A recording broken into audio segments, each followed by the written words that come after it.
ദേ അപ്പം നമ്മൾ ബാംഗ്ലൂർ കോറമംഗലിൽ ഒരു നെക്സസ് മോളിൽ എത്തിയപ്പോൾ അവിടെ നല്ല തിരക്ക്. എന്താന്ന് കണ്ടപ്പോൾ ഒരു ചേട്ടൻ അവിടെ കിടന്ന് പാട്ട് പാടുമായിരുന്നു.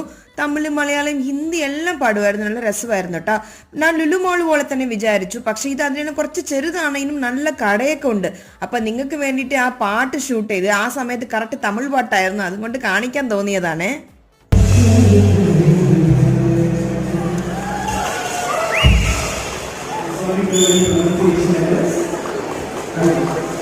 പിന്നെ അങ്ങനെ പാട്ടൊക്കെ കേട്ട് കേട്ട് കറങ്ങാൻ വേണ്ടിയിട്ട് ഇറങ്ങി. ഇഷ്ടംപോലെ കടയുണ്ട്. അതായത് ഞാൻ വിചാരിച്ച ലുലു പോലെ തന്നെ ആയിരിക്കുമെന്ന്. പക്ഷെ പുതിയ പുതിയ കടയൊക്കെ ഉണ്ട്. അത് ഫുഡ് കോർട്ടിലാണെങ്കിൽ വെറൈറ്റി ഷോപ്സ് ഒക്കെ ഉണ്ട്. അതൊക്കെ ഞാൻ അടുത്തടുത്ത വീഡിയോയിൽ കാണിച്ചു തരാമേ. ഞാൻ ആകെ കണ്ട വ്യത്യാസം എന്താണെന്ന് അറിയാമോ? ഇവിടെ എല്ലാ ബ്രാൻഡഡ് ഷോപ്പിലും ആൾക്കാർ കയറുന്നുണ്ട്. എനിക്ക് തോന്നുന്നു ബാംഗ്ലൂരിലുള്ള ആൾക്കാർക്ക് ഇച്ചിരി പൈസ കൂടുതലുണ്ടെന്ന് തോന്നുന്നു.